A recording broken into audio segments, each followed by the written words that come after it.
9. He reached his country place the following afternoon, after taking a plane to Albany, from there the bus to Pittsfield, and then a cab to Louisville. Ashfalter had given him some tuinal the night before.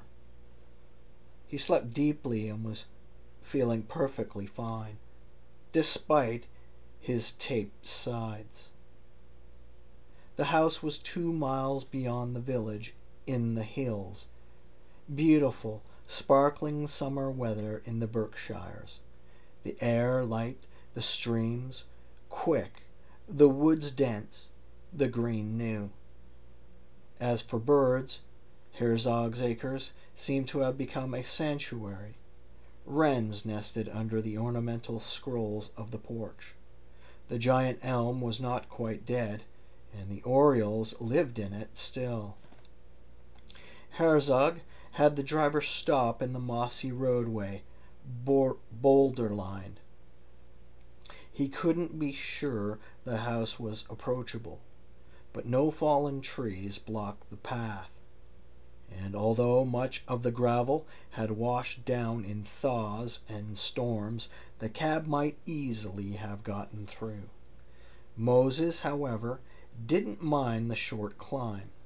His chest was securely armored in tape, and his legs were light. He had bought some groceries in Louisville. If hunters and prowlers had not eaten it, there was a supply of canned goods in the cellar. 2 years ago, he had put up tomatoes and beans and raspberry preserves, and before leaving for Chicago, he had hidden his wine and whiskey. The electricity, of course, was turned up, but perhaps the old hand pump could be made to work. There was always cistern water to fall back on. He could cook in the fireplace. There were old hooks and trivets, and here his heart trembled. The house rose out of weeds, vines, trees, and blossoms. Herzog's Folly.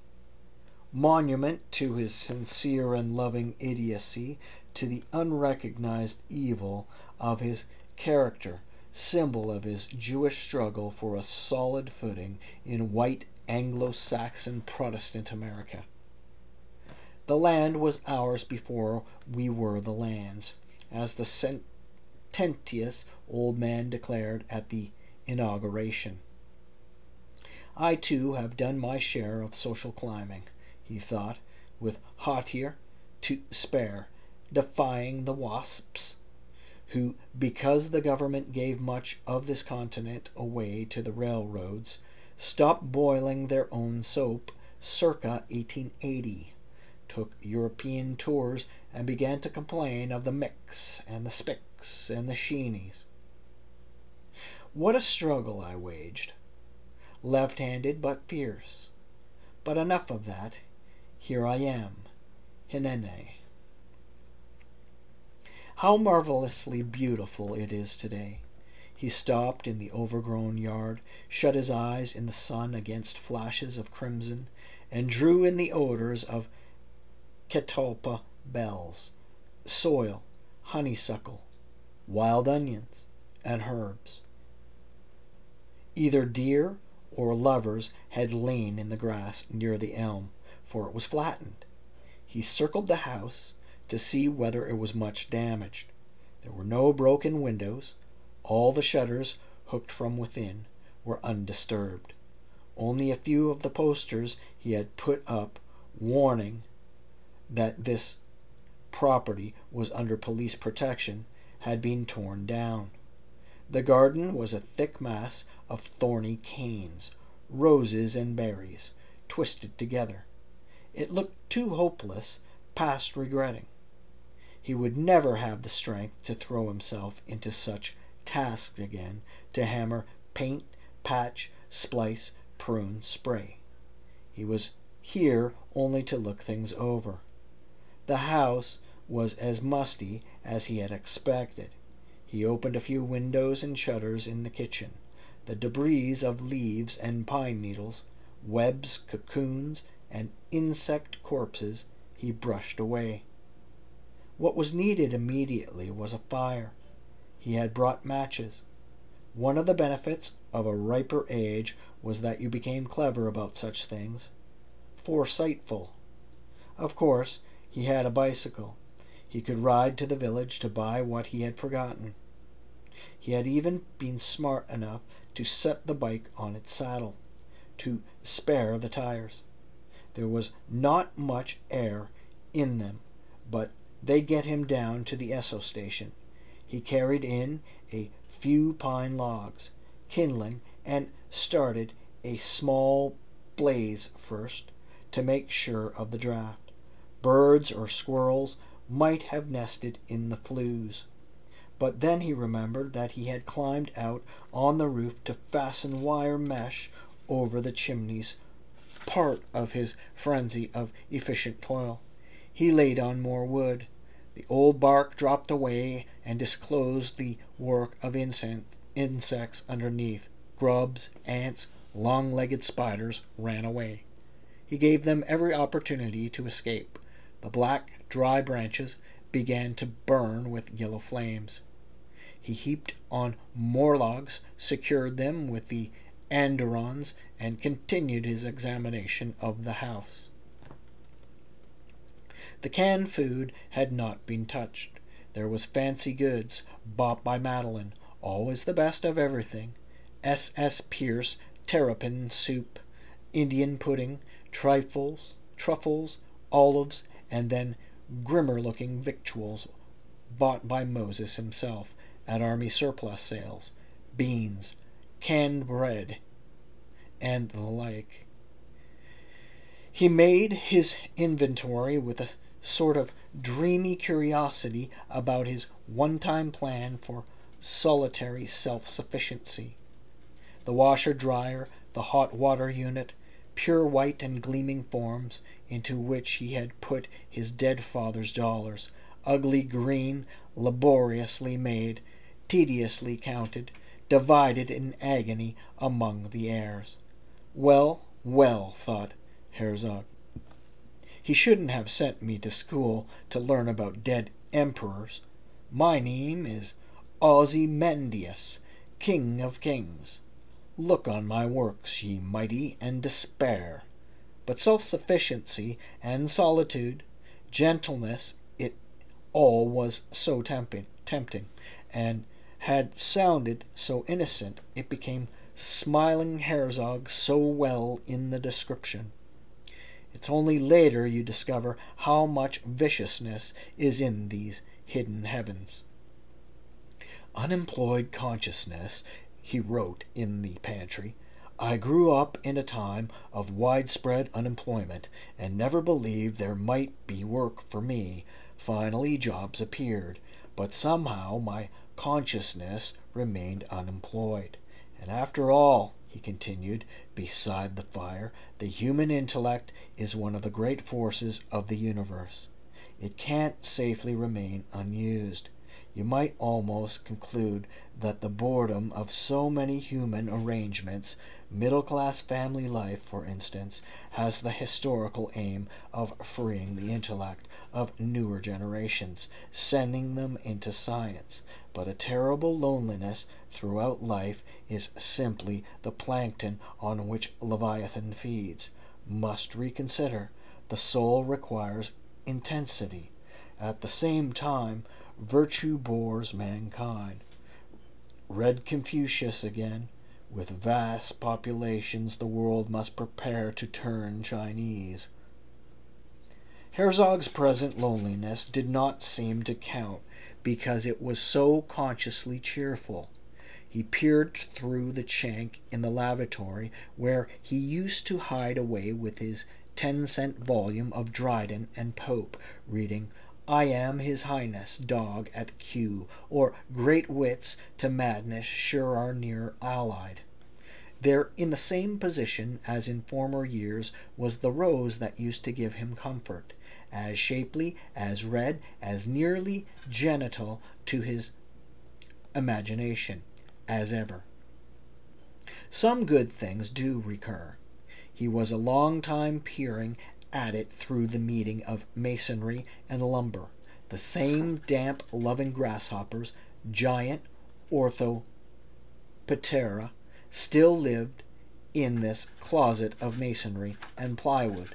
A struck match revealed them among the pipes.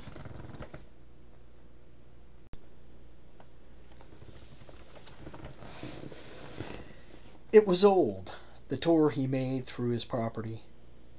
In his own room he found the ruins of his scholarly enterprise strewn over the desk and the shelves. The windows were so discolored as to seem stained with iodine, and the honeysuckles outside had almost pulled the screens down. On the sofa he found proof that the place was indeed visited by lovers, too blind with passion to hunt in darkness for the bedrooms. But they'll get curvature of the spine using Madeline's horsehair antiques. For some reason it particularly pleased Herzog that his room should be the one chosen by the youth of the village, here among bales of learned notes. He found girls' hairs on the curving armrests, and tried to imagine bodies, faces, odors. Thanks to Ramona, he had no need to be greatly envious, but a little envy of the young was quite natural too. On the floor was one of his large cards, with a note in which he had written, "To do justice to Condorcet." He hadn't the heart to read further, and turned it face down on the table. For the present, anyway, Condorcet would have to find another defender. In the dining room were the precious dishes that Teeny wanted, crimson-rimmed bone china, very handsome. He wouldn't need that. The books, muslin-covered, were undisturbed. He lifted the cloth and glanced at them with no special interest.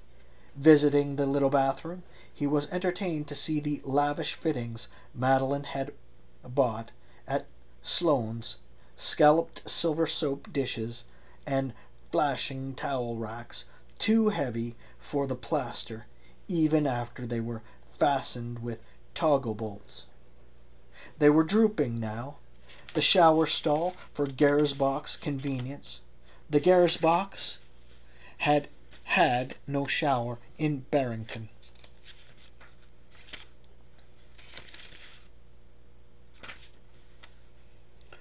Was thoughtfully equipped with a handrail.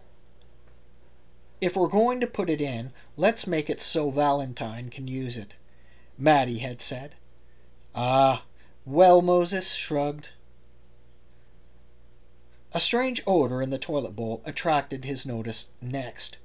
Raising the wooded lid, he found the small beaked skulls and other remains of birds who had nested there after the water was drained, and then had been entombed by the falling lid. He looked grimly in his heart, aching somewhat at this accident. There must be a broken window in the attic, he inferred from this, and the other birds nesting in the house.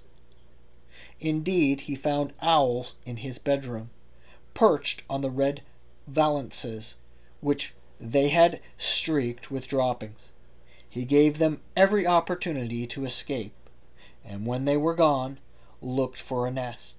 He found the young owls in the large light fixture over the bed, where he and Madeline had known so much misery and hatred, some delight as well.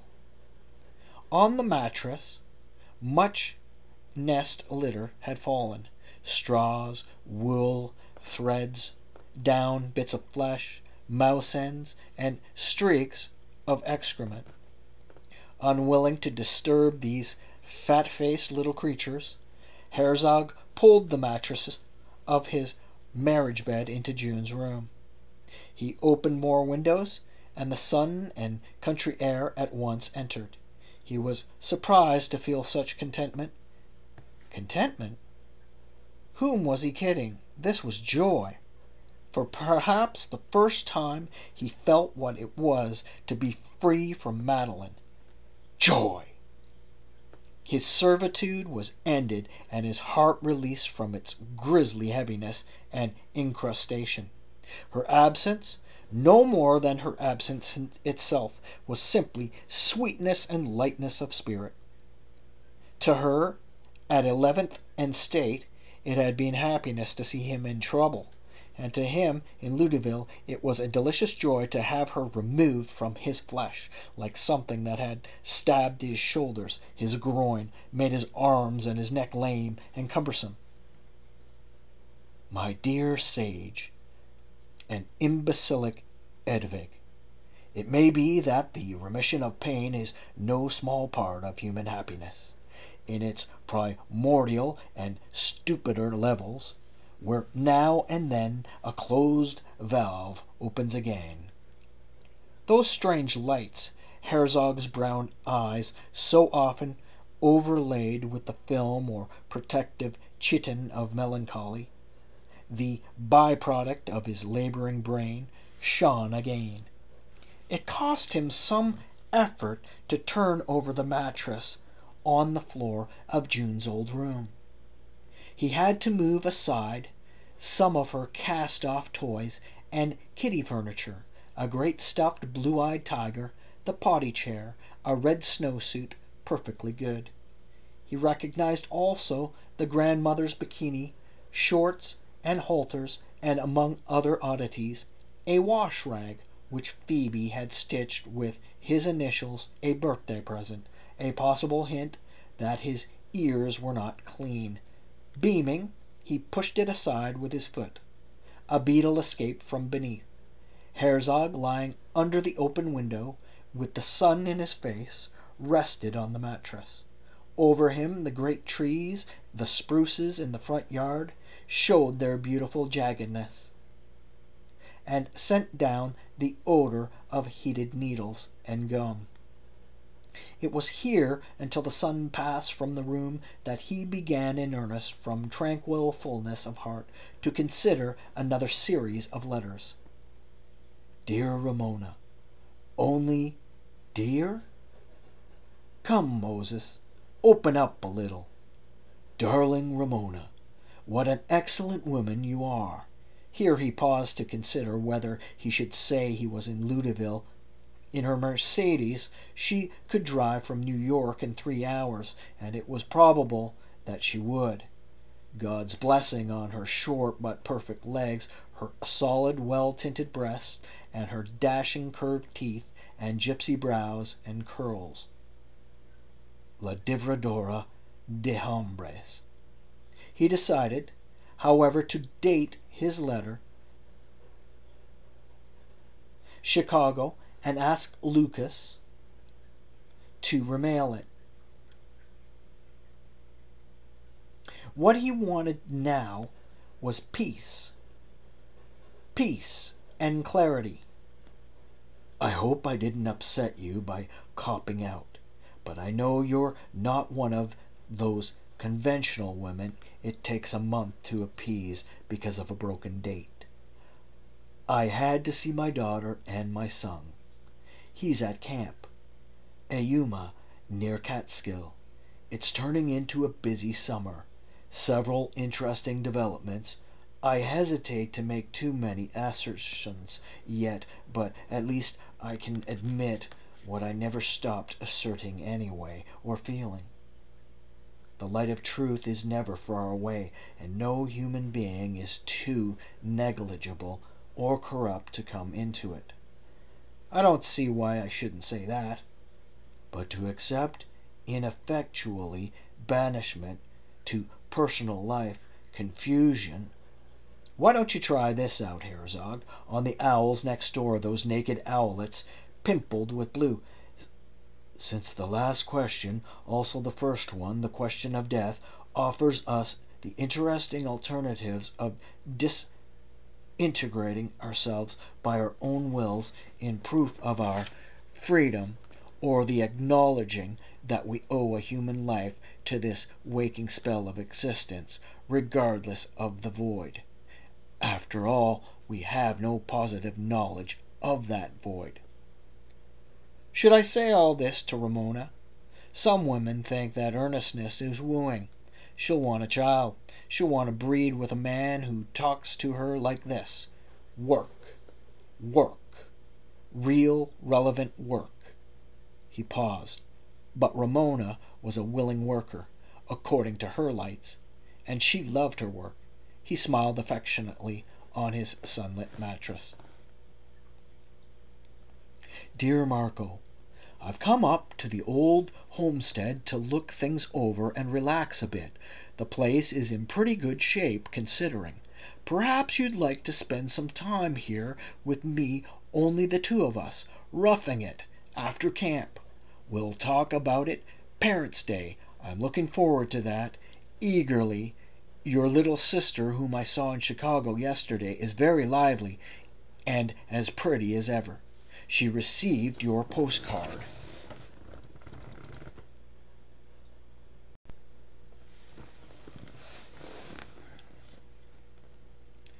Do you remember the talks we had about Scott's Antarctic expedition and how poor Scott was beaten to the pole by Amundsen? You seemed interested. This is a thing that always gets me. There was a man in Scott's party who went out and lost himself to give the others a chance to survive. He was ailing, footsore, couldn't keep up any longer. And do you remember how by chance they found a mound of frozen blood and the blood of one of their slaughtered ponies, and how thankful they were to thaw and drink it? The success of Amundsen was due to his use of dogs instead of ponies. The weaker were butchered and fed to the stronger. Otherwise, the expedition would have failed. I have often wondered at one thing. Hungry as they were, the dogs would sniff at the flesh of their own and back away. The skin had to be removed before they would eat it.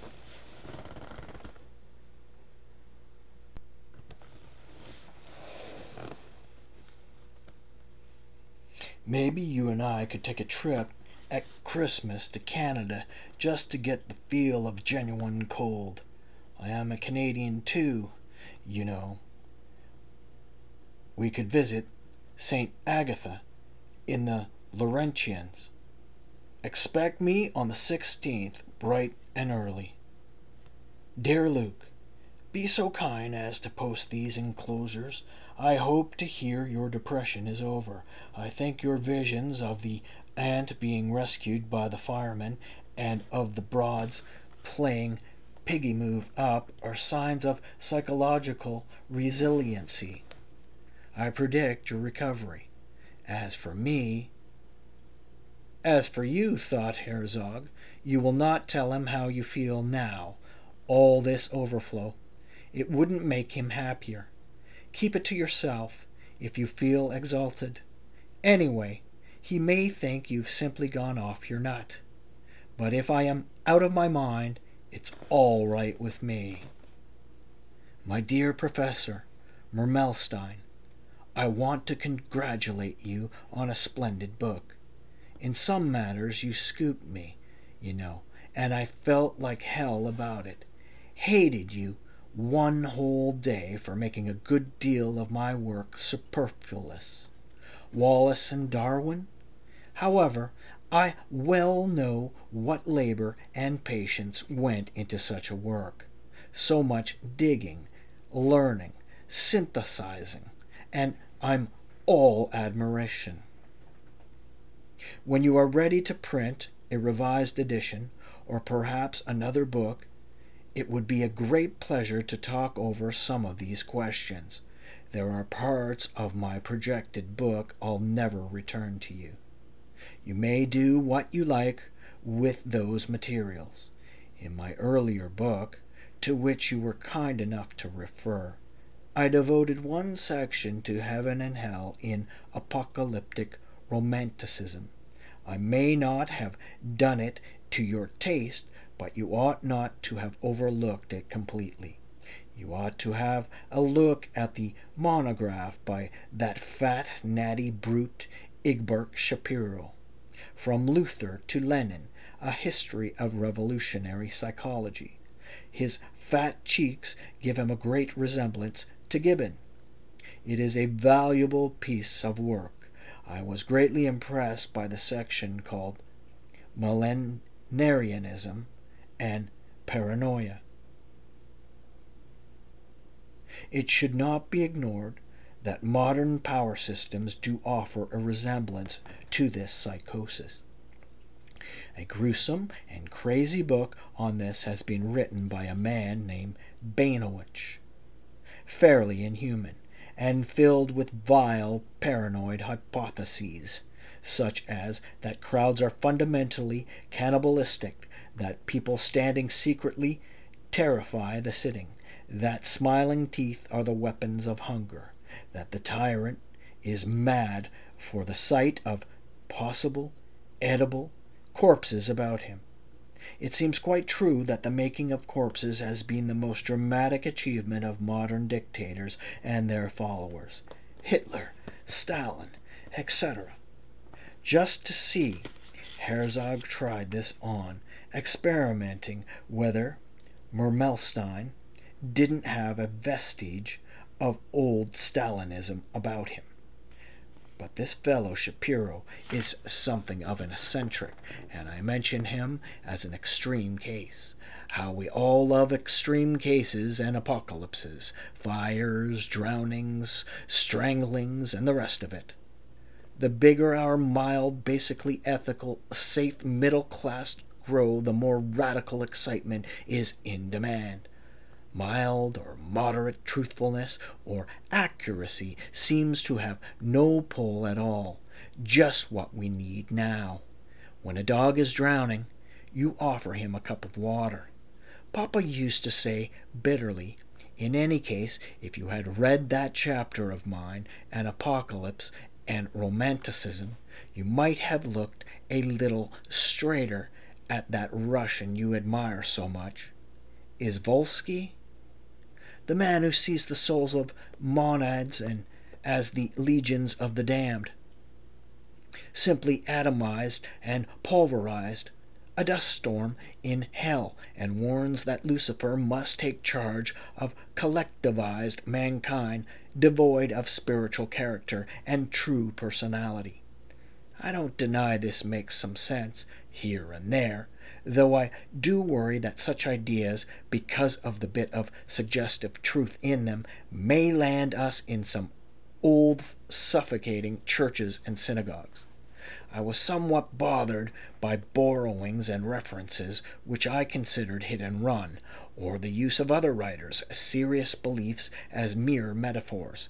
For instance, I liked the section called Interpretations of Suffering, and also the one called Toward, A Theory of Boredom. This was an excellent piece of research, but then I thought the treatment you gave Kierkegaard was fairly frivolous. I ventured to say Kierkegaard meant that truth has lost its force with us, and horrible pain and evil must teach it to us. Again, the eternal punishments of hell will have to regain their reality before mankind turns serious once more. I did not see this. Let us set aside the fact that such convictions in the mouths of safe, comfortable people playing at crisis, alienation, apocalypse, and desperation make me sick. We must get it out of our heads that this is a doomed time, and we are waiting for the end and the rest of it, mere junk from fashionable magazines. Things are grim enough without these shivery games. People frightened one another, a poor sort of moral exercise. But to get to the main point, the advocacy and praise of suffering take us in the wrong direction, and those of us who remain loyal to civilization must not go for it. You have to have the power to employ pain, to repent, to be illuminated. You must have the opportunity and even the time. With the religious, the love of suffering is a form of gratitude to experience or an opportunity to experience evil and change it into good. They believe the spiritual cycle can and will be completed in a man's existence, and he will somehow make use of his suffering, if only in the last moments of his life, when the mercy of God will reward him with a vision of the truth, and he will die transfigured. But this is a special exercise. More commonly, suffering breaks people, crushes them, and is simply unilluminating. You see how gruesomely human beings are destroyed by pain when they have the added torment of losing their humanity first, so that their death is a total defeat. And then you write about modern forms of orphism and about people who are not afraid of suffering, and throw in there such cocktail party expressions. Why not say rather that people of powerful imagination, given to dreaming deeply and raising up marvelous and self-sufficient fictions, turn to suffering sometimes to cut into their bliss, as people pinch themselves to feel awake? I know that my suffering, if I may speak of it, has often been like that, a more extended form of life, a striving for true wakefulness, and an antidote to illusion, and therefore I can take no moral credit for it. I am willing, without further exercise in pain, to open my heart. And this needs no doctrine or theology of suffering.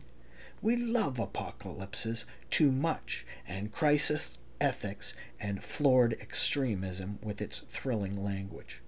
Excuse me, no, I've had all the monstrosity I want. We've reached an age in the history of mankind when we can ask about certain persons, "What is this thing?" No more of that for me. No, no. I am simply a human being, more or less. I am even willing to leave the more or less in your hands. You may decide about me. You have a taste for metaphors. Your otherwise admirable work is marred by them. I'm sure you can come up with a grand metaphor for me, but don't forget to say that I will never expound suffering for anyone to call for hell to make us serious and truthful. I even think man's perception of pain may have grown too refined, but that is another subject for lengthy treatment. Very good, Murmelstein. Go and sin no more. And Herzog, perhaps somewhat sheepish over this strange diatribe, rose from the mattress. The sun was moving away, and went downstairs again. He ate several slices of bread and baked beans, a cold bean sandwich, and afterward carried outside his hammock the 2 lawn chairs. Thus began his final week of letters. He wandered over his 20 acres of hillside and woodlot, composing his messages, none of which he mailed. He was not ready to pedal to the post office and answer questions in the village about Mrs. Herzog and little June. As he knew well, the grotesque facts of the entire Herzog scandal had been overheard on the party line, and become the meat and drink of Ludeville's fantasy life. He had never restrained himself on the telephone. He was too agitated, and Madeline was far too patrician to care what the Hicks were overhearing. Anyway, she had been throwing him out. It reflected no discredit on her. Dear Madeline, you are a terrific one, you are. Bless you. What a creature. To put on lipstick after dinner in a restaurant, she would look at her reflection in a knife blade. He recalled this with delight. And you, Gersbach, you're welcome to Madeline. Enjoy her. Rejoice in her. You will not reach me, though, through her, however, I know you sought me in her flesh, but I am no longer there. Dear sirs, the size and number of the rats in Panama City when I passed through truly astonished me. I saw one of them sunning himself beside a swimming pool, and another was looking at me from the wainscoting of a restaurant as I was eating fruit salad. Also, on an electric wire, which slanted upward into a banana tree, I saw a whole rat troupe go back and forth harvesting. They ran the wire 20 times or more without a single collision. My suggestion is that you put birth control chemicals in the baits. Poisons will never work. For Malthusian reasons, reduce the population somewhat, and it only increases more vigorously. But several years of contraception may eliminate your rat problem. Dear Herr Nietzsche, my dear sir, may I ask a question from the floor? You speak of the power of the Dionysian spirit to endure the sight of the terrible, the questionable, to allow itself the luxury of destruction, to witness decomposition, hideousness, evil. All this the Dionysian spirit can do because it has the same power of recovery as nature itself. Some of these expressions, I must tell you, have a very Germanic ring. A phrase like the luxury of destruction is positively Wagnerian, and I know how you came to despise all that sickly Wagnerian idiocy and bombast. Now we've seen enough destruction to test the power of the Dionysian spirit amply. And where are the heroes who have recovered from it? Nature itself and I are alone together in the Berkshires, and this is my chance to understand. I am lying in a hammock, chin on breast, hands clasped, mind jammed with thoughts, agitated, yes, but also cheerful, and I know you value cheerfulness, true cheerfulness, not the seeming sanguine innate.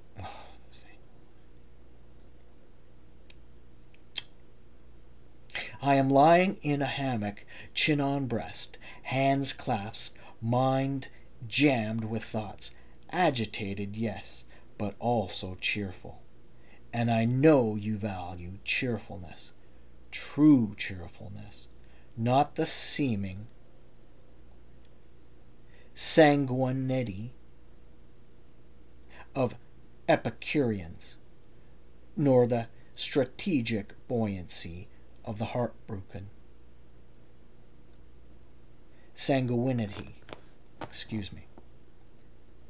I also know you think that deep pain is ennobling, pain which burns slow, like green wood, and there you have me with you, somewhat. But for the higher education, survival is necessary. You must outlive the pain. Herzog, you must stop this quarrelsomeness and baiting of great men. No, really, Herr Nietzsche, I have great admiration for you, sympathy. You want to make us able to live with the void, not lie ourselves into good-naturedness, trust ordinary middling human considerations, but to question, as has never been questioned before, relentlessly, with iron determination, into evil, through evil, past evil, accepting no abject comfort, the most absolute, the most piercing questions, rejecting mankind as it is, that ordinary, practical, thieving, stinking, unilluminated, sodden rabble, not only the laboring rabble, but even worse, the educated rabble, with its books and concerts and lectures, its liberalism, and its romantic theatrical loves and passions. It all deserves to die. It will die. Okay, still your extremists must survive. No survival, no amor fati. Your immoralists also eat meat. They ride the bus. They are only the most bus-sick travelers. Humankind lives mainly upon perverted ideas. Perverted, your ideas are no better than those of the Christianity you condemn. Any philosopher who wants to keep his conduct with mankind should pervert his own system in advance to see how it will really look a few decades after adoption. I send you greetings from this mere border of grassy temporal light, and wish you happiness wherever you are. Yours, under the veil of Maya, M.E.H. Dear Mr. Morgenfrau, dead for some time now? This is Herzog, Moses E. Discover yourself. We played billiards in Madison, Wisconsin. Tell him more. Until Willie Hope arrived to demonstrate and put us to shame. The great billiard artist got absolute obedience from those 3 balls, as if he whispered to them, stroke them a little with his cue, and they would part and kiss again. And old Morgenfrau, with his bald head and fine, humorous, curved nose and foreign charm, applauding, getting up all his breath to exclaim, "Bravo!" Morgenfrau played the piano and made himself weep. Helen played Schumann better, but she had less at stake. She frowned at the music, as if to show that it was dangerous, but that she could tame it. Morgenfrau, however, groaned, sitting at the keys in his fur coat. Next he sang along, and lastly he cried. It overcame him. He was a splendid old man, only partly fraudulent, and what more can you ask of anyone?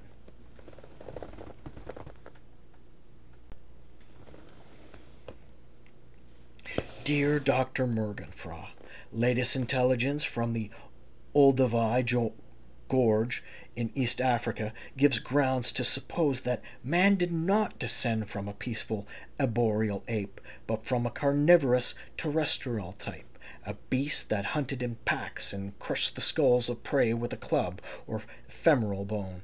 It sounds bad, Morgenfrau, for the optimist, for the lentient, hopeful view of human nature. The work of Sir Saul Zuckerman on the apes in the London Zoo, of which you spoke so often, has been superseded. Apes in their own habitat are less sexually driven than those in captivity. It must be that captivity, boredom breeds lustfulness, and it may also be that the territorial instinct is stronger than the sexual. Abide in light, Morgenfrau. I will keep you posted from time to time. Despite the hours he spent in the open, he believed he still looked pale.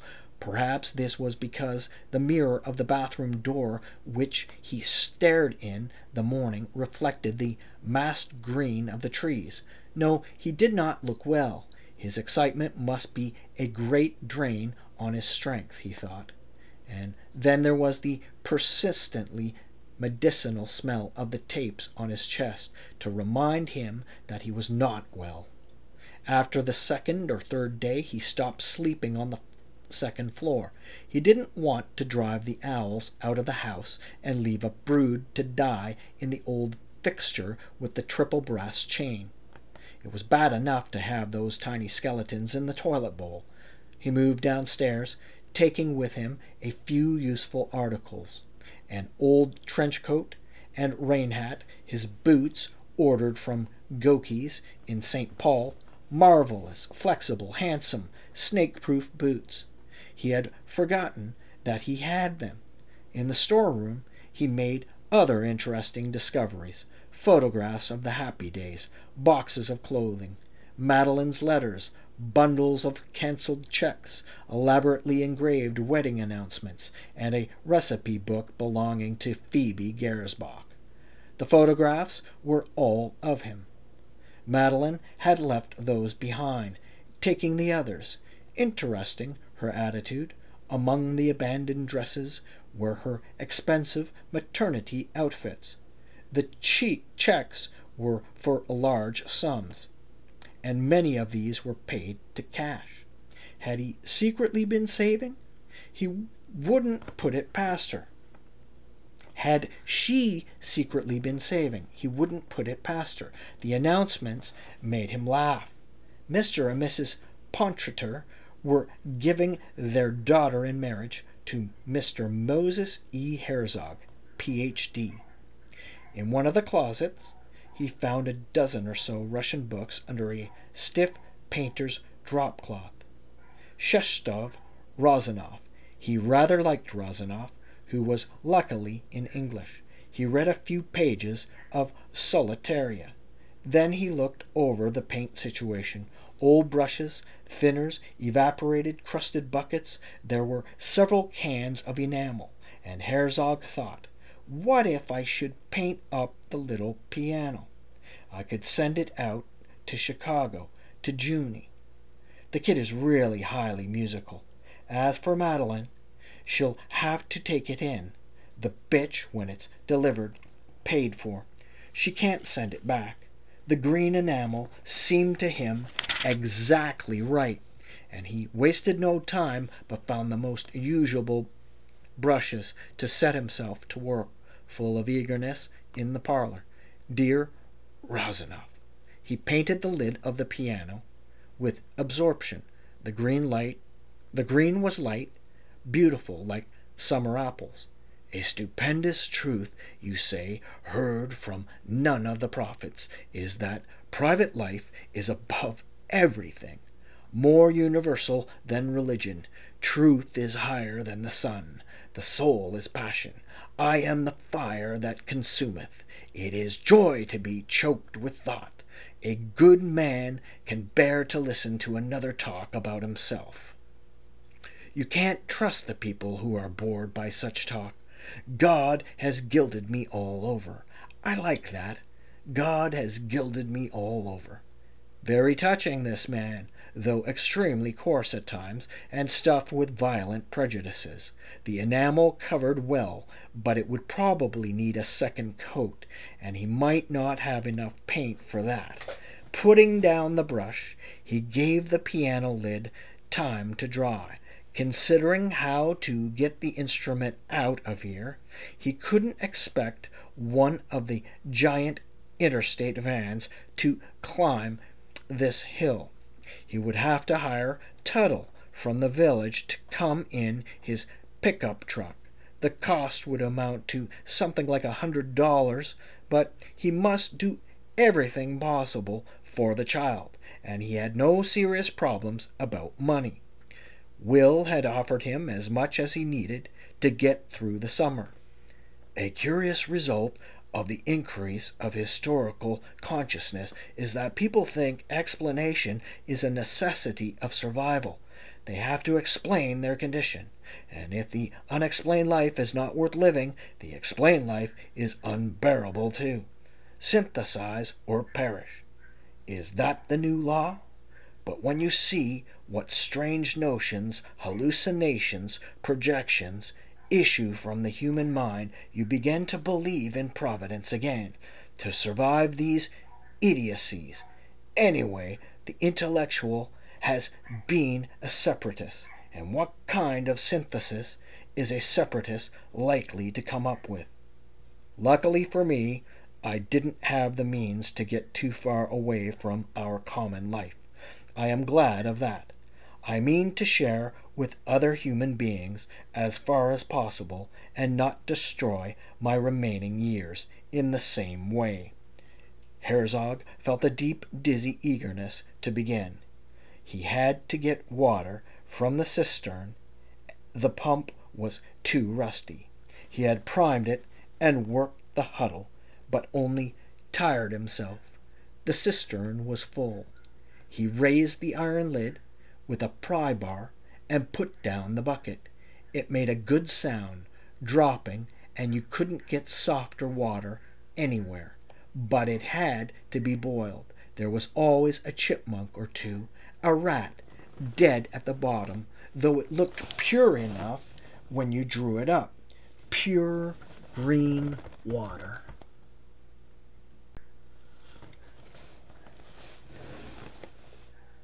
He went to sit under the trees.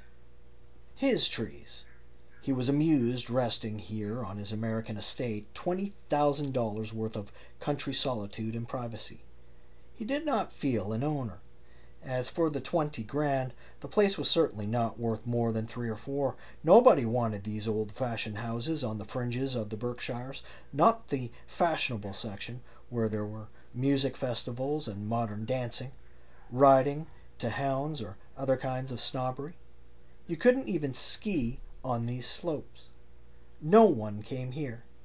He had only gentle, dotty old neighbors, Jukes and Kallikaks, rocking themselves to death on their porches, watching television, the 19th century quietly dying in the remote green hole. Well, this was his own, his hearth. These were his birches, catalpas, horse chestnuts, his rotten dreams of peace. The patrimony of his children, a sunken corner of Massachusetts for Marco, the little piano for June, painted a loving green by her solicitous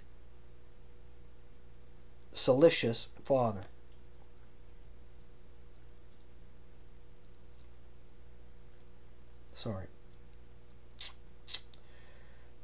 His rotten dreams of peace, the patrimony of his children, a sunken corner of Massachusetts for Marco, the little piano for June, painted a loving green by her solicitous father. That, too, like most other things, he would probably botch. But at least he would not die here, as he had once feared. In former summers, when cutting the grass, he would sometimes lean on the mower, overheated, and think, what if I were to die suddenly of a heart attack? Where will they put me? Maybe I should pick my own spot, under the spruce. That's too close to the house. Now he reflected that Madeline would have had him cremated. And these explanations are unbearable. But they have to be made. In the 17th century, the passionate search for absolute truth stopped so that mankind might transform the world. Something practical was done with thought. The mental became also the real. Relief from the pursuit of absolutes made life pleasant. Only a small class of fanatical intellectuals, professionals, still chased after these absolutes. But our revolutions, including nuclear terror, return the metaphysical dimension to us. All practical activity has reached this culmination. Everything may go now. Civilization, history, meaning, nature, everything. Now, to recall Mr. Kierkegaard's question to Dr. Waldemar Zozo. You, sir, were the Navy psychiatrist who examined me in Norfolk, Virginia, about 1942 and told me I was unusually immature. I knew that, but professional confirmation caused me deep anguish. In anguish, I was not immature. I could call upon ages of experience. I took it all very seriously then. Anyway, I was subsequently discharged for asthma, not childishness. I fell in love with the Atlantic. Oh, the great reticulated mountain-bottom sea. But the sea fog paralyzed my voice, and for a communications officer it was the end. However, in your cubicle, as I sat naked, pale, listened to the sailors at drill in the dust, heard what you told me about my character, felt the southern heat, it was unsuitable that I should wring my hands. I kept them lying on my thighs. From hatred at first, but later because I became objectively interested, I followed your career in the journals. Your article, Existential Unrest in the Unconscious, recently beguiled me. It was really quite a classy piece of work. You don't mind if I speak to you in this way, I hope. I am really in an unusually free condition of mind. in paths untrodden, as Walt Whitman marvelously put it, escape from the life that exhibits itself. Oh, that's a plague, the life that exhibits itself, a real plague. There comes a time when every ridiculous son of Adam wishes to arise before the rest, with all his quirks and twitches and ticks, all the glory of his self-adored ugliness, his grinning teeth, his sharp nose, his madly twisted reason, saying to the rest, in an overflow of narcissism which he interprets as benevolence, I am here to witness. I am come to be your exemplar. Poor dizzy spook, escaped anyway, as Whitman says, from the life that exhibits itself and talked to by tongues aromatic. But there is a further interesting fact. I recognized you last spring in the Primitive Art Museum on 54th Street. How my feet ahead! I had to ask Ramona to sit down. I said to the lady I had come with, "Isn't that Dr. Waldemar Zozo?" She happened also to know you, and brought me up to date. You were quite rich, a collector of African antiquities, your daughter a folk singer, and much else. I realized sharply how I still loathed you. I thought I had forgiven you, too. Isn't that interesting? Seeing you, your white turtleneck shirt and dinner jacket, your Edwardian mustache, your damp lips, the back hair trained over your bald spot, your barren paunch, apish buttocks, chemically old. I recognized with joy how I abhorred you. It sprang flesh from my heart after 22 years. His mind took one of its odd jumps. He opened a clean page in his grimy notebook, and in the twig-divided shade of a wild cherry infested with tent caterpillars, he began to make notes for a poem. He was going to try an insect Iliad for Junie. She couldn't read, but maybe Madeline would allow Luke Asphalter to take a child to Jackson Park and read the installments to her as he received them. Luke knew a lot of natural history. It would do him good, too.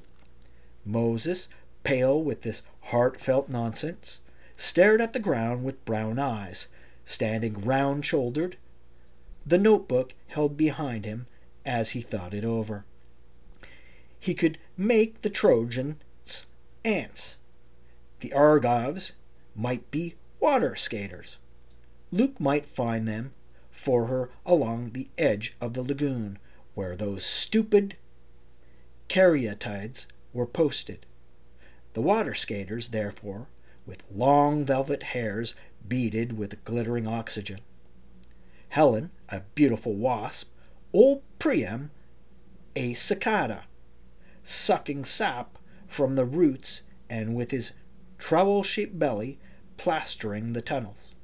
And Achilles, a stag beetle with sharp spikes and terrible strength, but doomed to a brief life through half a god.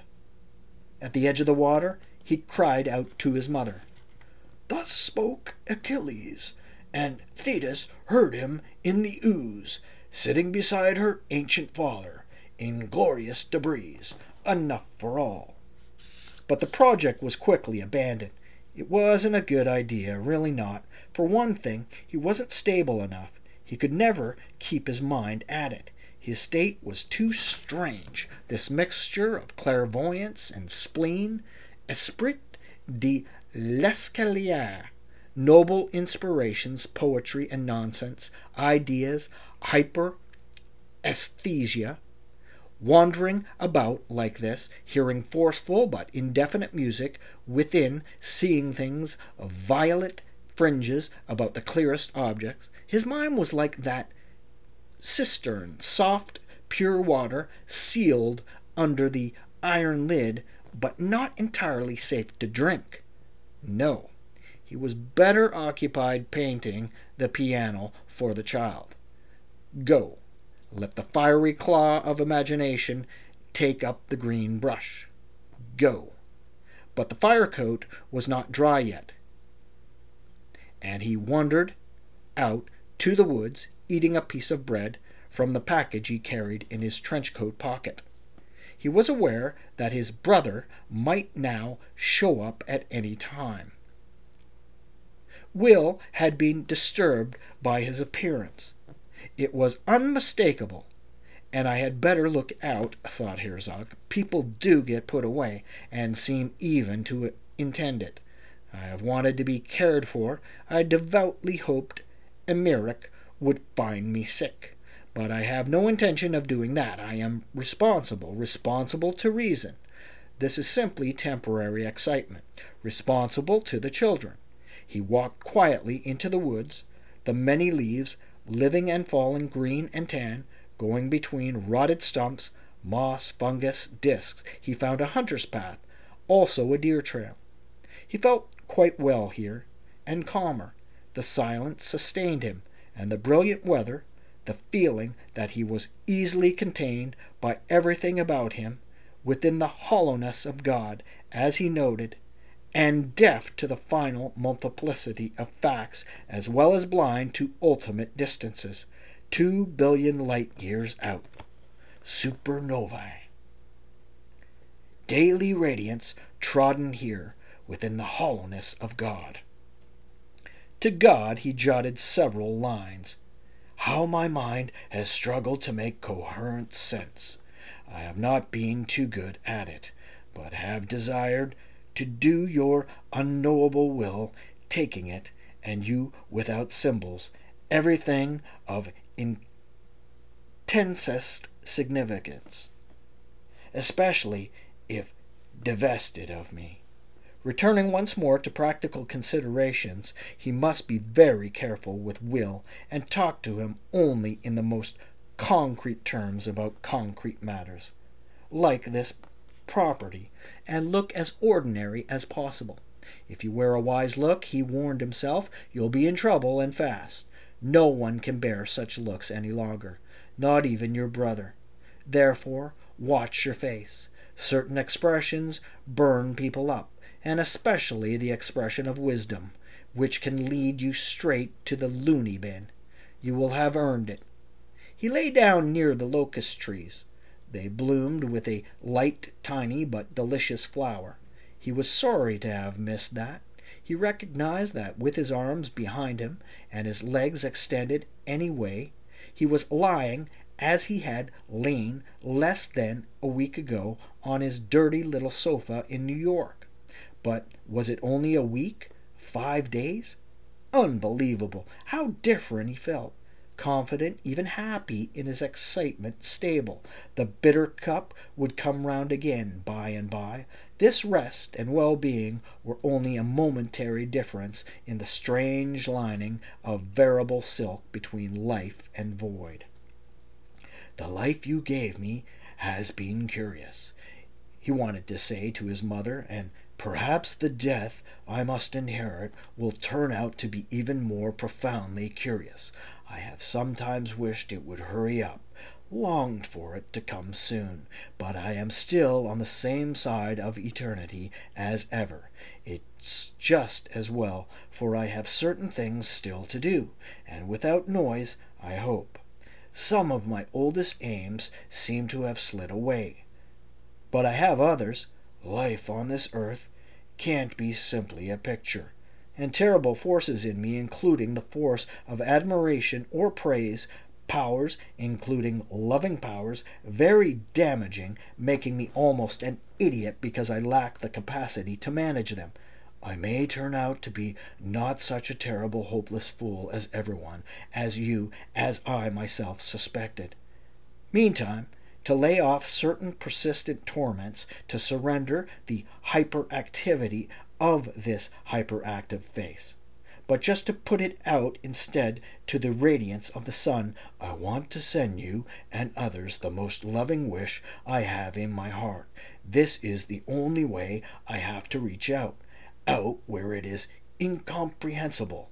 I can only pray toward it. So, peace.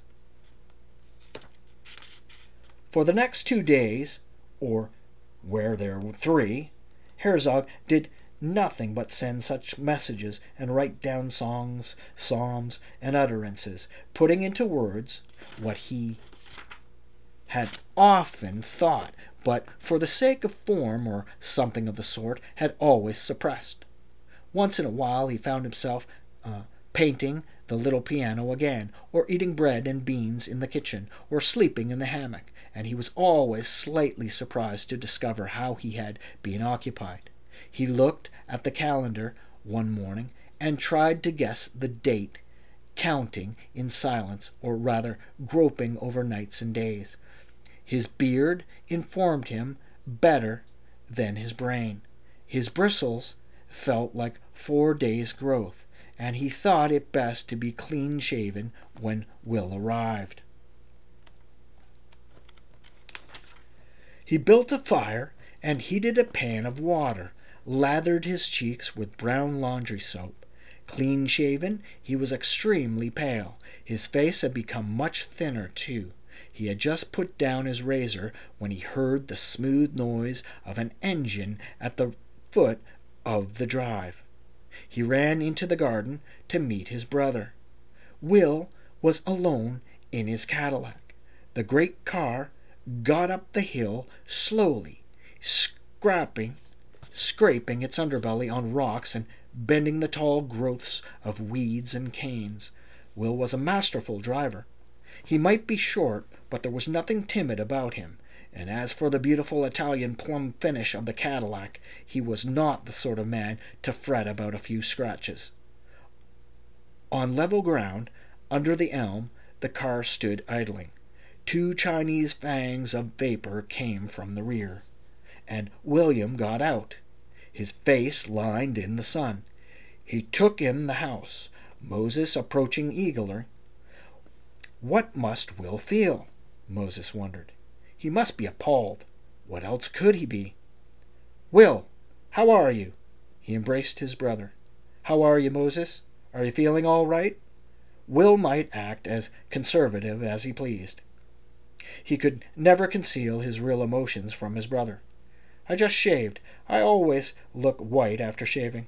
But I feel well. Honest, I do. You've lost weight. Maybe 10 pounds since you left Chicago. It's too much, said Will. How's your rib? Doesn't bother me a bit. And the head? Fine. I've been resting.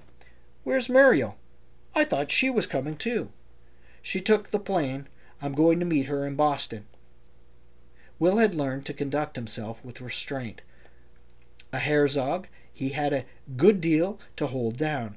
Moses could remember a time when Willie, too, had been demonstrative, passionate, explosive, given to bursts of rage, flinging objects on the ground. Just a moment. What was it, now, that he had thrown down? A brush! That was it. The broad old Russian shoe brush. Will slammed it to the floor so hard the veneer backing fell off, and beneath were the stitches, ancient waxed thread, maybe even sinew. But that was long ago, 35 years ago, easily. And where had it gone? The wrath of Willie Herzog. My dear brother? Into a certain poise and quiet humor, part decorousness, part possibly slavery. The explosions had become implosions, and where light once was darkness, came bit by bit. It didn't matter. The sight of Will stirred Moses' love for him. Will looked tired and wrinkled. He had been on the road a long time. He needed something to eat and a rest. He had taken this long trip because he was concerned about him. Moses, and how considerate of him, not to bring Muriel. How was the drive, Will? Are you hungry? Shall I open a can of tuna? You're the one that doesn't seem to have eaten. I had something on the road. Well, come, sit down a while. He led him toward the lawn chairs. It was lovely here when I took care of the grounds. So this is the house. No, I don't want to sit, thanks. I'd rather move around. Let's see it. Yes, this is the famous house, the House of Happiness, said Moses. But he added, as a matter of fact, I have been happy here. None of this ingratitude. It seems well built. From a builder's viewpoint, it's terrific. Imagine what it would cost today. The foundations would hold the Empire State Building, and I'll show you the hand-hewn chestnut beams, old mortise and tenon. No metal at all. It must be hard to heat. Not so hard. Electric baseboards. I wish I were selling you the current. Make a fortune, but it is a beautiful spot, I'll give you that. These trees are fine. How many acres have you got? 40, but surrounded by abandoned farms. Not a neighbor in 2 miles. Oh, is that good? Very private, I mean. What are your taxes? Only 86 or so, never over 190. And the mortgage? There's only a small principal. Payments and interest are $250 a year. Very good, said Will approvingly. But now tell me, how much money have you put into this place, Moses? I've never totaled it up. 20 grand, I guess. More than half of it in improvements. Will nodded. His arms crossed, he gazed upward at the structure with his partly averted face. He, too, had this hereditary peculiarity. Only his eyes were quietly and firmly shrewd. Not dreaming, Moses, however, saw without the slightest difficulty what Will was thinking.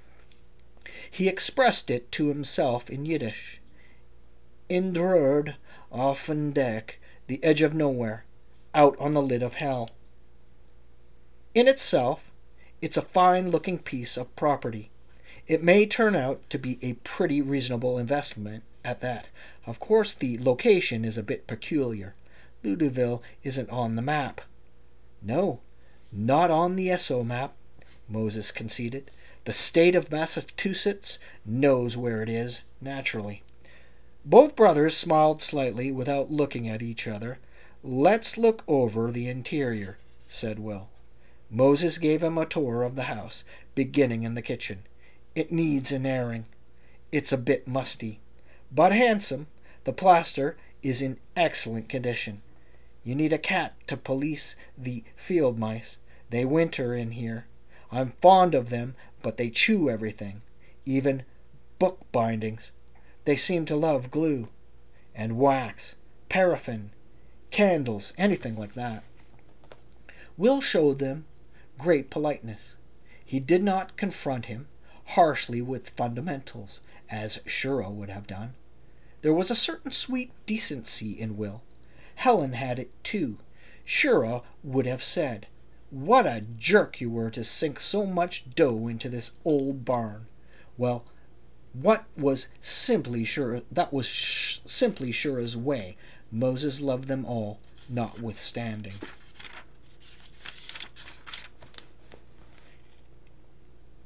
And the water supply? Will said. Gravity fed, from the spring. We have 2 old wells. 2. One of them was ruined by kerosene. Someone let a whole tankful of kerosene leak out and soak down. But it doesn't matter.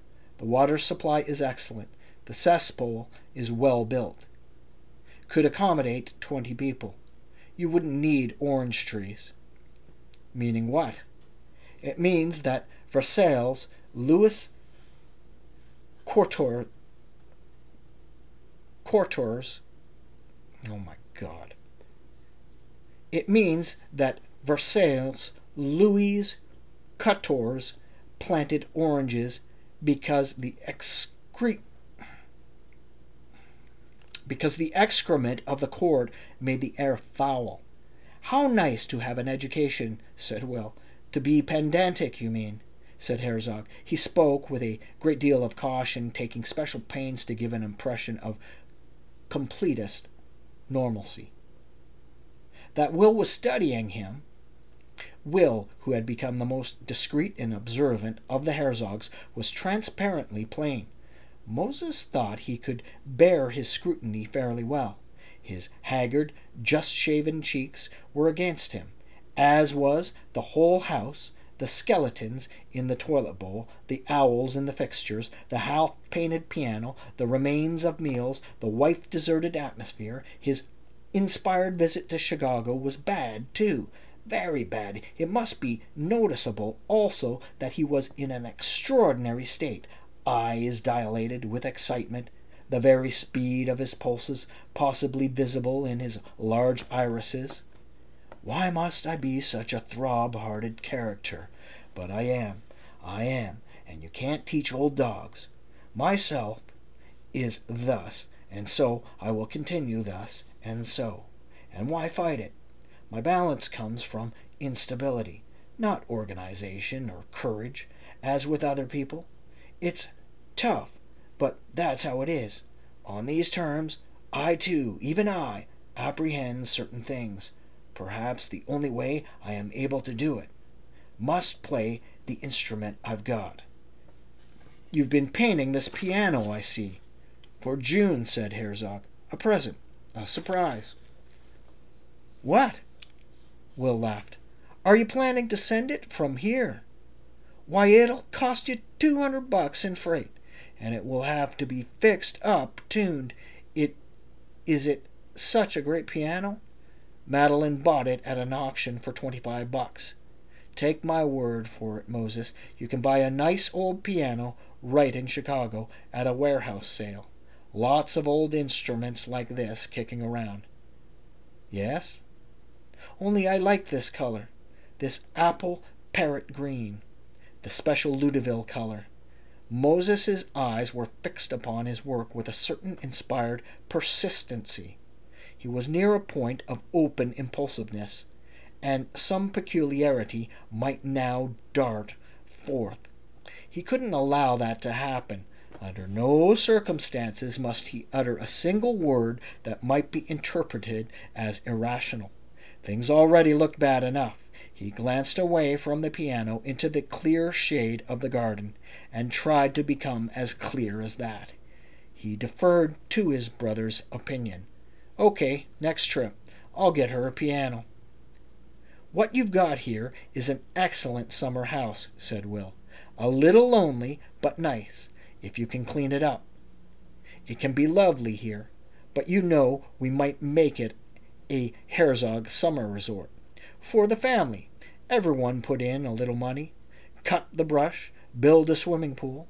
Oh, sure, Helen hates travel, you know that, and Shura is just the man to come up here where there are no racehorses or card games or other tycoons or broads. There are trotter races at the Barrington Fair.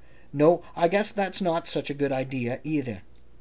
Well, perhaps we could make it into a nursing home or move it to another location. Not worth it. I've seen mansions wrecked for slum clearance or for new superhighways. This isn't worth dismantling. Can't you rent it out? Herzog silently grinned, staring with piercing humor at Will. All right, Mosa. The only other suggestion is that you put it up for sale. You won't get your money out of it. I could go to work and become rich, make a ton of money, just to keep this house. Yes, said Will, you might. He spoke gently to his brother. Odd situation I've gotten into. Will, isn't it? Said Moses. For me, for us, the Herzogs. I mean, it seems a strange point to arrive after all the other points. In this lovely green hole. You're worried about me, I see. Will troubled but controlled one of the most deeply familiar and longest loved of human faces. Looked at him in a way could not be mistaken. Of course I'm worried. Helen, too. Well, you mustn't be distressed about me. I'm in a peculiar state, but not in a bad one. I'd open my heart to you. Will, if I could find the knob, there's no reason to be upset about me. By God, Will, I'm about to cry. How did that happen? I won't do it. It's only love, or something that bears down like love. It probably is love. I'm in no shape to buck it. I don't want to think anything wrong. Mosa, why should I? Will spoke in a low voice. I have something deep in for you, too. I feel about the way you do. Just because I'm a contractor doesn't mean I can't understand what you mean. I didn't come to do you harm, you know. That's right, Mosa. Take a chair. You look out on your feet. Mosa sat on the old sofa, which gave off dust as soon as you touched it. I'd like to see you less agitated. You must get some food and sleep. Probably a little medical care. A few days in the hospital, taking it easy. Will, I'm excited, not sick. I don't want to be treated as though I were sick in the head. I'm grateful that you came.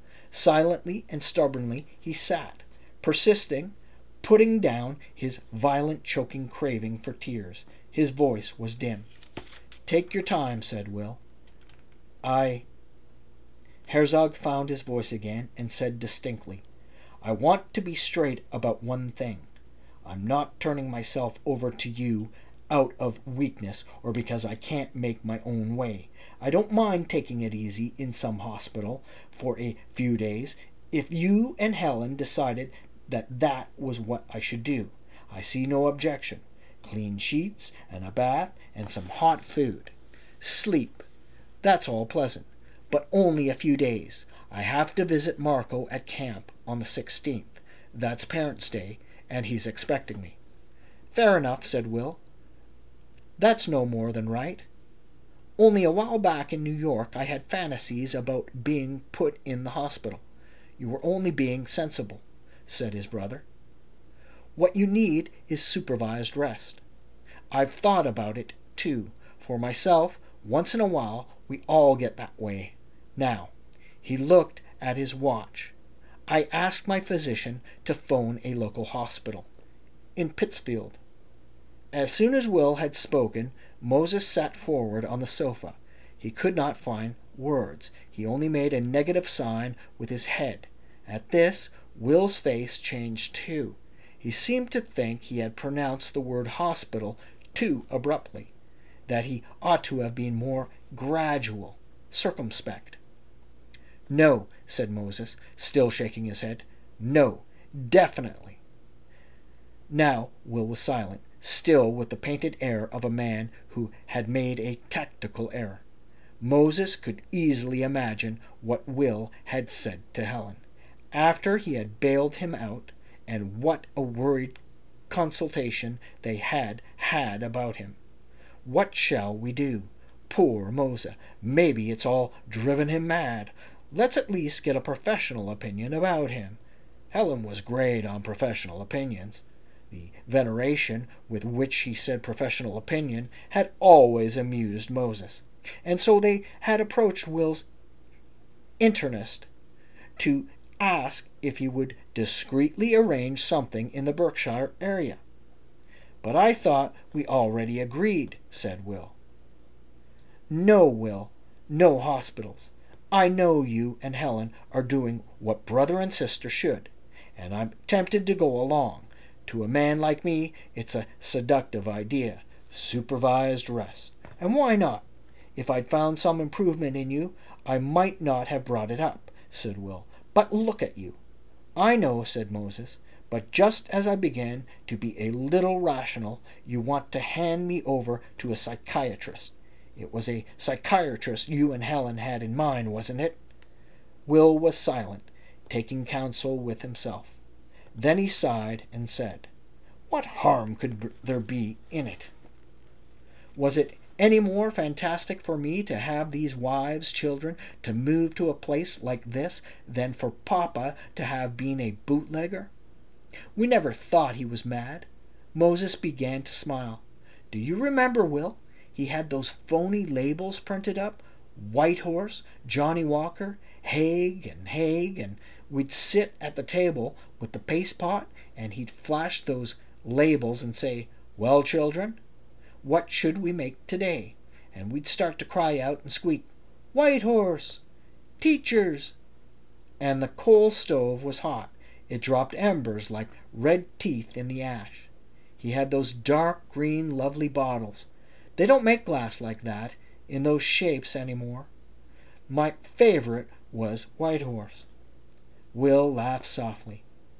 Going to the hospital would be fine, said Herzog, but it would be just the wrong thing to do. It's about time I stopped laboring with this curse. I think I figured things out. I see exactly what I should avoid. Then all of a sudden, I'm in bed with that very thing, the making love to it, as with Madeline. She seems to have filled a special need.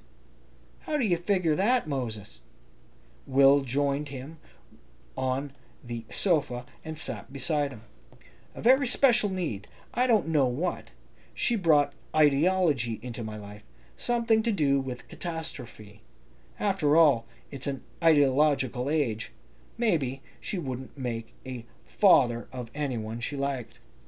Will smiled at Moses' way of putting it. But what do you intend to do here now? I may as well stay on. I'm not far from Marco's camp. Yes, that's it. If Daisy'll let me, I'll bring him here next month. What I'll do is this. If you'll drive me and my bike into Lutyville, I'll have the lights and the phone turned on. Tuttle'll come up and mow the place. Maybe Mrs. Tuttle will clean up for me. That's what I'll do. He stood up. I'll get the water running again and buy some solid food. Come, Will, give me a lift down to Tuttle's. Who is this Tuttle? He runs everything. He's the master spirit of Lutyville. A tall fellow. He's shy to look at, but that's only more of his shrewdness. He's the demon of these woods. He can have the lights burning here within an hour. He knows all. He overcharges, but very, very shyly.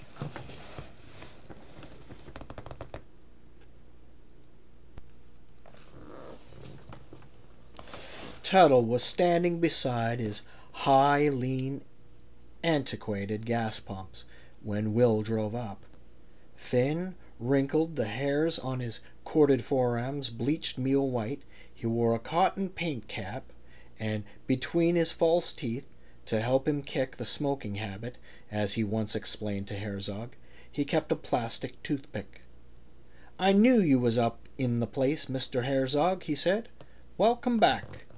How did you know? I saw the smoke onto your chimney. That's the first of all. Yes? And what's the second? Why, a lady's been trying to get you on the telephone. Who? Said Will. A party in Barrington. She left the number. Only her number? Said Herzog. No name? Miss Harmona, or Armona. Ramona? Said Herzog. Is she in Barrington? Were you expecting someone? Will turned to him in the seat. No one but you. Will insisted on knowing more. Who is she? Somewhat unwillingly, and with an evasive look, Moses answered, a lady, a woman. Then putting off his reticence, why, after all, should he be nervous about it? He added, a woman, a florist, a friend from New York. Are you going to return her call? Yes, of course. He observed the white, listening face of Mrs. Tuttle in the dark store. I wonder, he said to Tuttle. Maybe Mrs. Tuttle will help me clean the place a bit. Oh, I think she might. Mrs. Tuttle wore tennis shoes, and under her dress the edge of her nightgown showed. Her polished fingernails were tobacco-stained. She had gained much weight in Herzog's absence, and he noted the distortion of her pretty face, the heaviness of her neglected dark hair, and the odd distant look in her gray eyes, as if the fat of her body had an opiate effect on her. He knew that she had monitored his conversations with Madeline on the party line. Probably she had heard all the shameful, terrible things that had been said, listened to the rant and the sobbing. Now he was about to invite her to come to work, to sweep the floors, make his bed. She reached for a filter cigarette, lit it like a man, stared through smoke with tranced gray eyes, and said, "Why, I think so, yes. It's my day off from the mortal. I been working as a chambermaid over in the new mortal on the highway." "Moses," said Ramona on the telephone, "you got my message. How lovely you're in your place. Everybody in Barrington says if you want things done in Louisville, call Tuttle." "Hello, Ramona. Didn't my wire from Chicago reach you?" "Yes, Moses. It was very considerate. But I didn't think you'd stay away long, and I had a feeling about your house in the country. Anyway, I had to visit old friends in Barrington, so I drove up." "Really?" said Herzog. "What day of the week is this?" Ramona laughed. "How typical. No wonder women lose their heads over you. It's Saturday. I'm staying with Myra and Eduardo Miceli." "Oh, the fiddler. I only know him to nod to at the supermarket. He's a charming man. Do you know he's studying the art of violin making? I've been in his shop all morning, and I thought I must have a look at the Herzog estate. My brother is with me, Will." "Oh, splendid," said Ramona in her lifted voice. "Is he staying with you?" "No, he's passing through." "I'd love to meet him. The Micelis are giving a little party for me after dinner." Will stood beside the booth listening. Earnest, worried, his dark eyes discreetly appealed to Moses to make no more mistakes. "I can't promise that," thought Moses. "I can only tell him that I don't contemplate putting myself in the hands of Ramona or any woman at this time." Will's gaze held a family look, a brown light as clear as any word. "No, thank you," said Herzog. "No parties. I'm not up to them. But look, Ramona." "Should I run up?" said Ramona. "It's silly being on the phone like this. You're only 8 minutes away." "Well, perhaps," said Herzog. "It occurs to me I have to come down to Barrington anyway to shop and to have my phone reconnected." "Oh, you're planning to stay a while in Louisville?" "Yes, Markle will be joining me. Just a moment, Ramona." Herzog put a hand over the instrument and said to Will, "Can you take me into Barrington?" Will, of course, said yes. Ramona was waiting, smiling, a few minutes later. She stood beside her black Mercedes in shorts and sandals. She wore a Mexican blouse with coin buttons. Her hair glittered, and she looked flushed. The anxiety of the moment threatened her self-control. "Ramona," said Moses, "this is Will." "Oh, Mr. Herzog, what a pleasure to meet Moses's brother." Will, though wary of her, was courteous nevertheless. He had a quiet, tidy social manner. Herzog was grateful to him for the charming reserve of his courtesy to Ramona. Will's glance was sympathetic. He smiled, but not too much. Obviously, he found Ramona impressingly attractive. He must have been expecting a dog, thought Herzog. "Why, Moses," said Ramona, "you've cut yourself shaving, and badly. Your whole jaw is scraped." "Ah?" He touched himself with vague concern. "You look so much like your brother, Mr. Herzog. The same fine head, and those soft hazel eyes. You're not staying?" "I'm on my way to Boston, and I simply had to get out of New York. Aren't the Berkshires marvelous? Such green. Love Bandit, the tabloids used to print over such dark heads. In the 20s, indeed, Ramona did look like those figures of sex and swagger, but there was something intensely touching about her, too. She struggled, she fought, she needed extraordinary courage to hold this poise. In this world, to be a woman who took matters into her own hands. And this courage of hers was unsteady. At times it trembled. She pretended to look for something in her purse because her cheek quivered. The perfume of her shoulders reached his nostrils, and, as almost always, he heard the deep and cosmic and idiotic masculine response. Quack! The progenitive, the lustful quacking in the depths. Quack! Quack! "You won't come to the party, then?" said Ramona. "And when am I going to see your house?" "Why, I'm having it cleaned up a little," said Herzog. "Then why don't we have dinner together?" she said. "You too, Mr. Herzog. Moses can tell you that my shrimp remoulade is rather good. It's better than that. I never ate better. But Will has to go on, and you're on holiday, Ramona. We can't have you cooking for three. Why don't you come out and have dinner with me?" "Oh," said Ramona, with a new rise of gaiety, "you want to entertain me? Well, why not? I'll get a couple of swordfish steaks." Will looked at him with his uncertain smile. "Wonderful. I'll bring a bottle of wine," said Ramona. "You'll do nothing of the sort. Come up at 6. We'll eat at 7, and you can still get back to your party in plenty of time." Musically, was it a deliberate effect? Moses could not decide. Ramona said to Will, "Then goodbye, Mr. Herzog. I hope we shall meet again." Turning to get into the Mercedes, she put her hand momentarily on Moses's shoulder. "I expect a good dinner." She wanted Will to be aware of their intimacy, and Moses saw no reason to deny her this. He pressed his face to hers. "Shall we say goodbye here, too?" said Moses, as she drove off. "I can take a cab back. I don't want to make you late." No, I'll run you up to Ludeville. I'll go in here and get my swordfish. Some lemon, too. Butter, coffee." They were on the last slope before Ludeville when Will said, "Am I leaving you in good hands, Mosa?" "Is it safe to go, you mean?" "I think you can, with confidence. Ramona's not so bad." "Bad? What do you mean?" "She's stunning. But so was Madeline. I'm not being left in anyone's hands." With a mild, soft look of irony, sad and affectionate, Will said, "Amen." "But what about this ideology? Doesn't she have some?" "This will do here, in front of Tuttle's.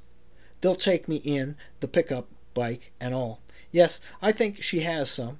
About sex. She's pretty fanatical about it. But I don't mind that."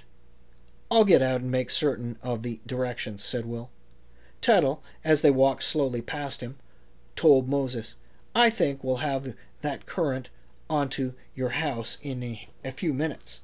"Thanks. Here, Will, take a little of this arbor vitae to chew. It's a very pleasant taste. Don't decide anything now. You can't afford any more mistakes." "I've asked her to dinner, only that. She goes back to the party at Misselli's. I'm not going with her. Tomorrow is Sunday. She's got a business in New York, and she can't stay. I won't elope with her, or she with me, as you see it." "You have a strange influence on people," said Will. "Well, goodbye, Mosa. Maybe Muriel and I will stop by on our way west. You'll find me unmarried. If you didn't give a goddamn, it wouldn't matter. You could marry 5 more wives, but with your intense way of doing everything, and your talent for making a fatal choice, Will, you can go with an easy mind. I tell you, I promise, nothing like that will happen. Not a chance. Goodbye, and thanks. And as for the house, I'll be thinking about it. Do you need money?" "No." "You're sure? You're telling the truth? Remember, you're talking to your brother." "I know whom I'm talking to." He took Will by the shoulders and kissed him on the cheek. "Goodbye, Will. Take the first right as you leave town. You'll see the turnpike sign." When Will had gone, Moses waited for Mrs. Tuttle in the seat by the arbor vitae.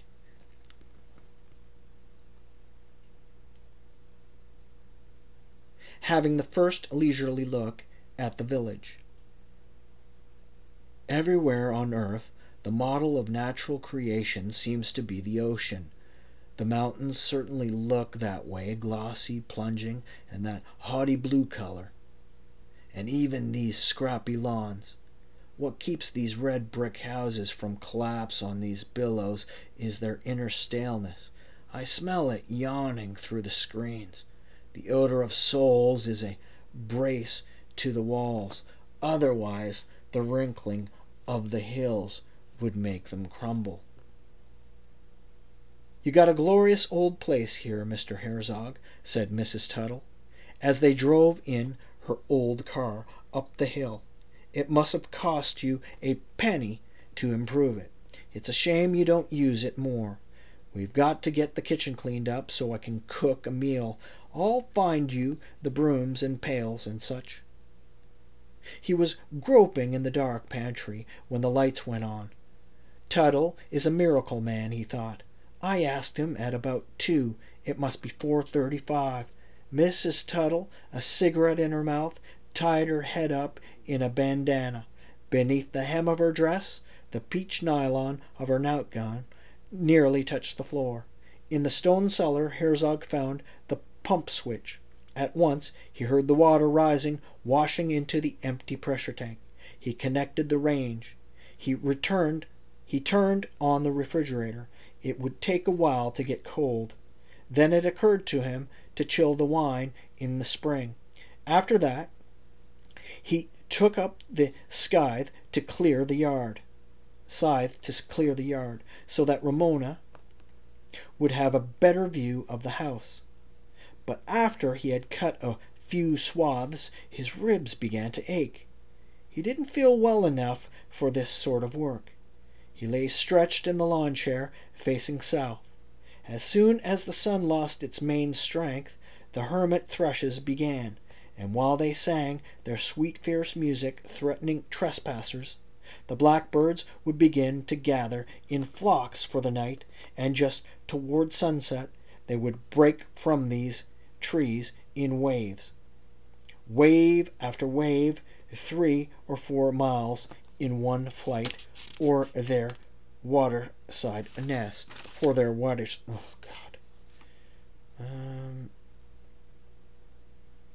Let's read that again, shall we? As soon as the sun lost its main strength, the hermit thrushes began, and while they sang their sweet fierce music, threatening trespassers, the blackbirds would begin to gather in flocks for the night, and just toward sunset they would break from these trees in waves, wave after wave, 3 or 4 miles in one flight to their waterside nests. To have Ramona coming troubled him slightly. It was true, but they would eat. She would help him with the dishes, and then he'd see her to her car. I will do no more to enact the peculiarities of life. This is done well enough without my special assistance. Now on one side the hills lost the sun and began to put on a more intense blue color. On the other they were still white and green. The birds were very loud. Anyway, can I pretend to have much choice? I look at myself and see chest, thighs, feet, a head, this strange organization. I know it will die, and inside something happiness. Thou movest me, that leaves no choice. Something produces intensity, a holy feeling, as oranges produce orange, as grass green, as birds heat. Some hearts put out more love and some less of it, presumably. Does it signify anything? There are those who say this product of heart is knowledge. Je sens mon cœur, et je connais les hommes. But his mind now detached itself also from its French. I couldn't say that for sure. My face too blind, my mind too limited, my instincts too narrow. But this intensity, doesn't it mean anything? Is it an idiot joy that makes this animal, the most peculiar animal of all, exclaim something? and he thinks his reaction a sign, a proof of eternity, and he has it in his breast. But I have no arguments to make about it. Thou movest me. But what do you want, Herzog? But that's just it. Not a solitary thing. I'm pretty well satisfied to just be, just as it is willed, and for as long as I may remain in occupancy. Then he thought he'd light candles at dinner, because Ramona was fond of them. There might be a candle or two in the fuse box, but now it was time to get those bottles from the spring. The labels had washed off, but the glass was well chilled. He took pleasure in the vivid cold of the water. Coming back from the woods, he picked up some flowers for the table. He wondered whether there was a corkscrew in the drawer. Had Madeline taken it to Chicago? Well, maybe Ramona had a corkscrew in her Mercedes. An unreasonable thought. A nail could be used, if it came to that. Or you could break the neck of the bottle, as you did in the old movies. Meanwhile, he filled his hat from the rambler vine, the one that clutched the rain-pipe. The spines were still too green to hurt much, but the cistern there were yellow daylilies. He took some of these too, but they wilted instantly. And back in the darker garden, he looked for peonies. Perhaps some had survived. But then it struck him that he might be making a mistake, and he stopped listening to Mrs. Tuttle's sweeping, the rhythm of bristles. Picking flowers? He was being thoughtful, being lovable. How would it be interpreted? He smiled slightly. Still, he need only know his own mind, and the flowers couldn't be used. No, they couldn't be turned against him. So he did not throw them away. He turned his dark face toward the house again. He went around and entered from the front, wondering what further evidence of his sanity, besides refusing to go to the hospital, he could show. Perhaps he'd stop writing letters. Yes, that was what was coming, in fact, the knowledge that he was done with these letters. Whatever had come over him during these last months, the spell really seemed to be passing, really going. He set down his hat, with the roses and daylilies on the half-painted piano, and went into his study, carrying the wine bottles in one hand like a pair of Indian clubs. Walking over notes and papers, he lay down on his reclaimer couch. As he stretched out, he took a long breath, and then he lay, looking at the mesh of the screen, pulled loose by vines, and listening to the steady scratching of Mrs. Tuttle's broom. He wanted to tell her to sprinkle the floor. She was raising too much dust. In a few minutes, he would call down to her, "Damp it down, Mrs. Tuttle. There's water in the sink, but not just yet." At this time, he had no messages for anyone. Nothing. Not a single word.